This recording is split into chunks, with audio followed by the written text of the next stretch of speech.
ഇനി അതിൻ്റെ ചരിത്രത്തിലോട്ട് നോക്കിയാൽ, ഈ കൃതിയുടെ ചരിത്രത്തിനെ കുറിച്ച് നോക്കിയാൽ ഇതിനകത്ത് പറഞ്ഞിരിക്കുന്നത്, കാരണം ഇതിനകത്ത് വളരെ പണ്ട് 12-ാം നൂറ്റാണ്ടിലുള്ള സൃഷ്ടിയാണ്. പക്ഷെ ഒന്ന് ഒരു താളത്തിലും രാഗത്തിലുമൊക്കെയാണ് അന്ന് അദ്ദേഹം അത് ചിട്ടപ്പെടുത്തിയത്. പക്ഷേ ആ രാഗങ്ങൾ പ്രാക് രാഗങ്ങളെന്നാണ്. കാരണം പ്രാക് മീൻസ് പഴയ എന്നുള്ള, പ്രാചീനം. പ്രാക് രാഗങ്ങൾ ആയിരുന്നു. അത് ശാർഗദേവൻ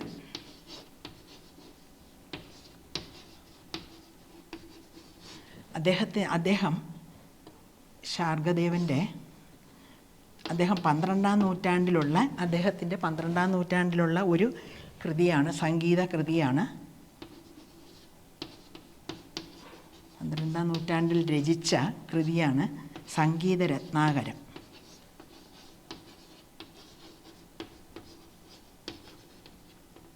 ഈ കൃതിയിൽ അതേ നൂറ്റാണ്ട് തന്നെ. അപ്പോൾ ഈ കൃതിയിൽ അദ്ദേഹം ഈ രാഗങ്ങൾ, ഇദ്ദേഹം ഈ രചിച്ച രാഗങ്ങളൊക്കെ അല്ലെങ്കിൽ പ്രാചീന രാഗങ്ങളാണെന്ന് സൂചിപ്പിച്ചിട്ടുണ്ട്. കാരണം ഭാരതീയ സംഗീതം കർണാടക ഹിന്ദുസ്ഥാനിയായിട്ട് ഭാരതീയ സംഗീതം ഡിവിഷൻ ഉണ്ടായി. അങ്ങനെയാണ് നമ്മളിപ്പോൾ ഹിന്ദുസ്ഥാനി സംഗീതവും കർണാടക സംഗീതവും ഒക്കെ കേൾക്കുന്നത്. അപ്പോൾ അതിന് മുമ്പുള്ള ഒരു സൃഷ്ടിയാണ് ഈ ശാർഗദേവൻ രചിച്ച സംഗീതത്തിന് ആസ്പദമാക്കിയുള്ള ഗ്രന്ഥവും ഇതുമൊക്കെ. അപ്പോൾ അതുകൊണ്ട് തന്നെ ആ താളങ്ങൾ പഴയ താളങ്ങളായിട്ടാണ് വച്ചിരിക്കുന്നത്. പക്ഷേ ഇന്ന് നമുക്ക് നിശ്ചിത താളങ്ങളിലും ശരിക്കും പറഞ്ഞാൽ അന്ന് നിശ്ചിത താളത്തിലും രാഗത്തിലുമാണ് രചിച്ചത്. പക്ഷേ പിന്നീട് 17-ാം നൂറ്റാണ്ടിൽ ഇന്ന് നമ്മൾ പാടുന്നത് ആ രാഗത്തിലും താളത്തിലുമേ അല്ല, എല്ലാം വ്യത്യസ്തമായി. കാരണം അത് 17-ാം നൂറ്റാണ്ടൊക്കെ ആയപ്പോൾ രാമടു ഭാഗവതർ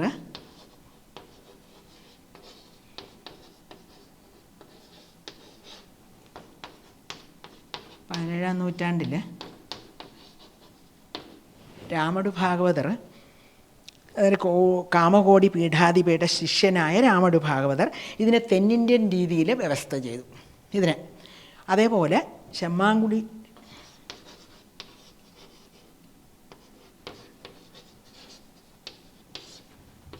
ശ്രീനിവാസയ്യർ അപ്പോൾ ഇത് തെന്നിന്ത്യൻ രീതിയിൽ രാമടു ഭാഗവതർ വ്യവസ്ഥ ചെയ്തു. അപ്പോൾ അത് തന്നെ ചെമ്മാങ്കുടി ശ്രീനിവാസയ്യർ മലയാളത്തിൽ സ്വരപ്പെടുത്തി വ്യവസ്ഥ ചെയ്തു എന്നുള്ളതാണ്. ഇത് ആ കാലഘട്ടം ഇങ്ങ് മാറി, 12 കഴിഞ്ഞ് വന്നല്ലോ. അതിനിടയ്ക്ക് വ്യാഖ്യാനങ്ങൾ 15-ലും 17-ലും എല്ലാം ഉണ്ടായി. പിന്നെ ചൈതന്യപ്രഭുവിൻ്റെ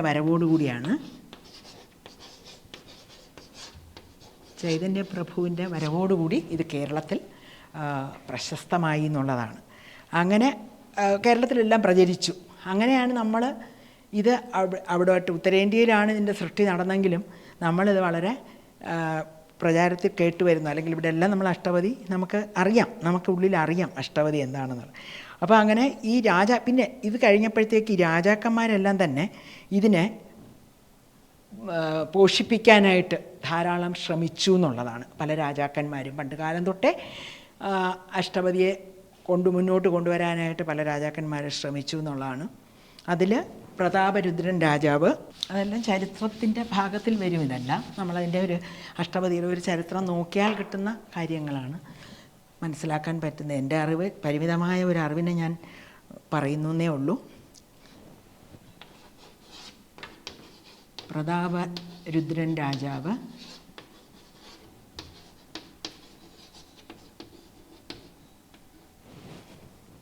പിന്നെ പുരുഷോത്തമ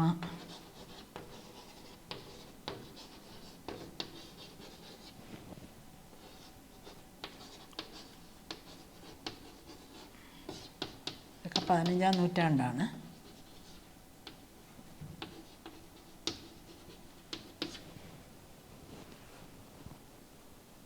അജ്മീർ രാജാവ്,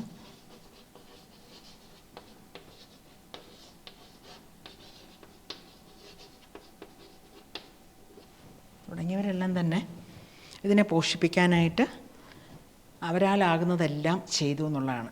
ഇതിന് ഈ പുരുഷോത്തമദേവൻ രാജാവ് ഈ ഗീതഗോവിന്ദത്തിൽ താല്പര്യം വന്നിട്ട് അദ്ദേഹം വേറൊരു കൃതി എഴുതി, അഭിനവ ഗീതഗോവിന്ദം അദ്ദേഹം രചിച്ചു. പക്ഷേ എല്ലാം ഏതെടുത്ത് നോക്കിയാലും ജയദേവൻ്റെ ഗീതഗോവിന്ദം പോലെ പ്രശസ്തി നേടിയ മറ്റൊന്നും എത്തിയില്ല എന്ന് വേണം നമ്മൾ ഈ അനുകരണ കൃതികളിൽ നിന്നൊക്കെ മനസ്സിലാക്കാനുള്ള. ഇനി കവിയെക്കുറിച്ച്, കവിയുടെ അദ്ദേഹത്തിന് ആദ്യ കവി എന്നുള്ള അംഗീകാരങ്ങൾ, കവിക്ക് കിട്ടിയിട്ടുള്ള കുറച്ച് അംഗീകാരങ്ങൾ. അദ്ദേഹത്തിന് ജയദേവന് കവിരാജ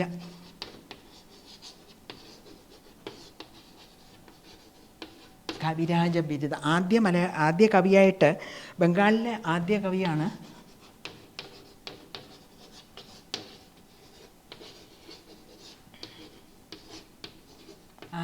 എന്നുള്ള അംഗീകാരം ഉണ്ടായി.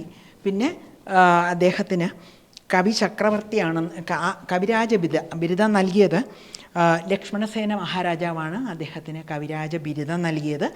അദ്ദേഹത്തെ അദ്ദേഹത്തിൻ്റെ സദസ്സിൽ സംഗീതജ്ഞനായിട്ട് പഞ്ചരത്ന കവികളിൽ ഒരാളായിരുന്നു അദ്ദേഹം. അതൊക്കെ നേരത്തെ സൂചിപ്പിച്ച കാര്യങ്ങൾ.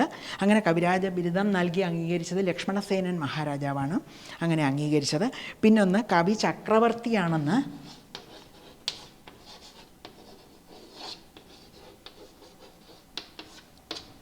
ഇത് ലക്ഷ്മണസേനൻ രാജാവാണ്.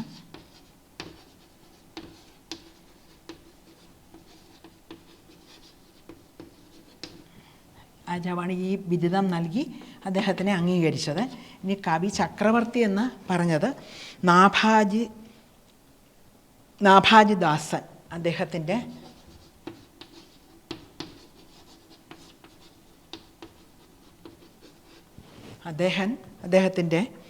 ഭക്തമാല എന്ന കൃതിയിലാണ് അത് പറഞ്ഞിരിക്കുന്നത്.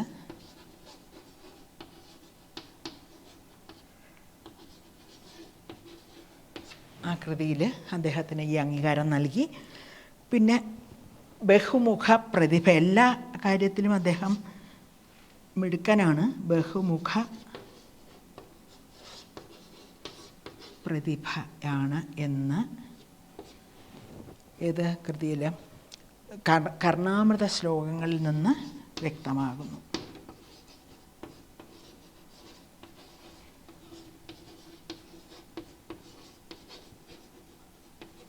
അതിലൂടെ വ്യക്തമാക്കുന്നു. ഇതൊക്കെ അദ്ദേഹത്തിൻ്റെ കുറച്ച് നേട്ടങ്ങളെന്നേ പറയാനുള്ളൂ. ബംഗാളിലെ ആദ്യ കവിയാണ്. പിന്നെ കവിരാജ ബിരുദം നൽകി ലക്ഷ്മണസേനൻ അദ്ദേഹത്തെ ആ പുരസ്കാരം നൽകി അദ്ദേഹത്തിൻ്റെ പഞ്ചരത്ന കവികളിൽ ഒരാളായിട്ട് നിയമിച്ചു. പിന്നെ കവി ചക്രവർത്തി എന്ന നാഭാജിദാസൻ അദ്ദേഹത്തിൻ്റെ ഭക്തമാല എന്ന കൃതിയിൽ പറയുന്നുണ്ട്. പിന്നെ ബഹുമുഖ പ്രതിഭയാണ് അദ്ദേഹമെന്ന് കർണാമൃത കൃതികളിലൂടെ അല്ലെങ്കിൽ അതിലൂടെ വ്യക്തമാണ് എന്നുള്ളതൊക്കെ നമുക്ക് ഇതിൽ കുറച്ച് കാര്യങ്ങൾ അദ്ദേഹത്തിൻ്റെ നേട്ടങ്ങളെ മനസ്സിലാക്കാം. പിന്നെ സ്വാതി തിരുനാൾ മഹാരാജാവ്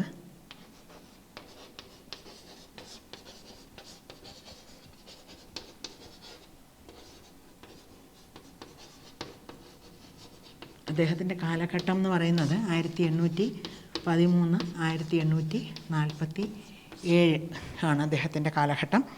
ആ കാലഘട്ടത്തിൽ അദ്ദേഹത്തിൻ്റെ ആസ്ഥാന കവി, ഇവിടെ ഇപ്പം ലക്ഷ്മണസേനൻ്റെ ആസ്ഥാന കവിയാണ് ജയദേവനായിട്ട് നിയമിച്ചതുപോലെ സ്വാതിരുന്നാൾ മഹാരാജാവിൻ്റെ ആസ്ഥാന കവിയായിരുന്നു ഷഡ്കാല ഗോവിന്ദമാര.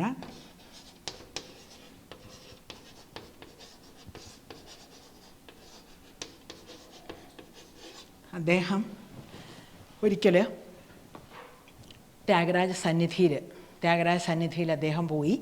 അവിടെ ചെന്നപ്പോഴത്തേക്ക് ഒരു കീർത്തനോ, സംഗീതജ്ഞനാകുമ്പോൾ ഒരു സംഗീതം ആലപിക്കാൻ ആവശ്യപ്പെട്ടു. പക്ഷേ അപ്പോഴദ്ദേഹം ആലപിച്ചത് ഈ അഷ്ടപതി 4ാമത്തെ അഷ്ടപതിയാണ് അദ്ദേഹം ആലപിച്ചത്.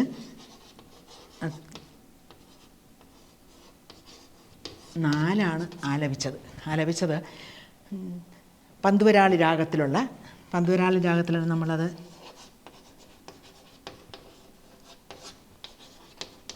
പന്തുവരാളി രാഗത്തിലുള്ള 4ാമത്തെ അഷ്ടപതി. അതാണ് അദ്ദേഹം ആലപിച്ചത്.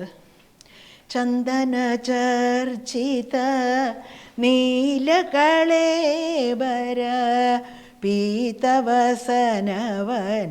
മാലി എന്ന് തുടങ്ങുന്ന 4ാമത്തെ അഷ്ടപതി അദ്ദേഹം ആലപിച്ചു.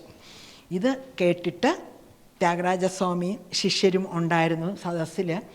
അപ്പോൾ അദ്ദേഹം നേരത്തെ രചിച്ചിരുന്ന പഞ്ചരത്ന കീർത്തനങ്ങളുണ്ട്. പഞ്ചരത്ന കീർത്തനങ്ങൾ 5 രത്നങ്ങളാണത്. ആ കീർത്തനങ്ങളുണ്ട്. അതിലുള്ള ശ്രീരാഗത്തിലുള്ള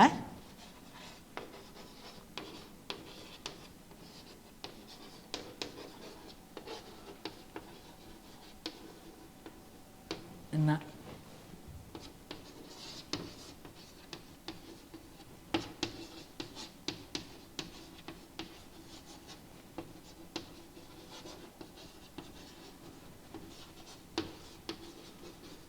ഇത് അദ്ദേഹത്തിൻ്റെ പഞ്ചരത്ന കീർത്തനങ്ങളിലൊന്നാണ്. എന്തൊരു മഹാനുഭാവന്, നമ്മളെല്ലാവരും കേട്ടിട്ടുള്ള തെലുങ്കിലുള്ള കീർത്തനം.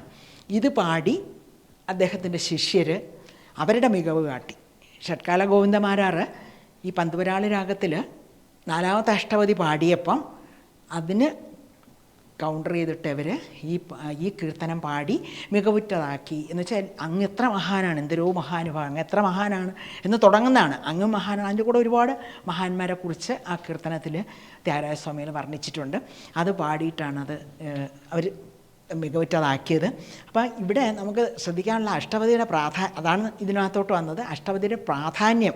കാരണം ഇവിടെ 4ാമത്തെ അഷ്ടപതിയാണ് ഇവിടെ അദ്ദേഹം തിരഞ്ഞെടുത്താൽ. ഷഡ്കാല ഗോവിന്ദമാരാർ ഇഷ്ടംപോലെ കീർത്തനങ്ങൾ അറിയാമെങ്കിലും അത്ര പ്രാധാന്യം അന്ന് തൊട്ടേ, രാജാക്കന്മാരുടെ കാലം തൊട്ടേ ഇതിന് പ്രാധാന്യം ഉണ്ടെന്നുള്ളത് വ്യക്തമായ തെളിവ് ആയിട്ട് വേണമെങ്കിലും നമുക്കിത് കണക്കാക്കാവുന്നതാണ്.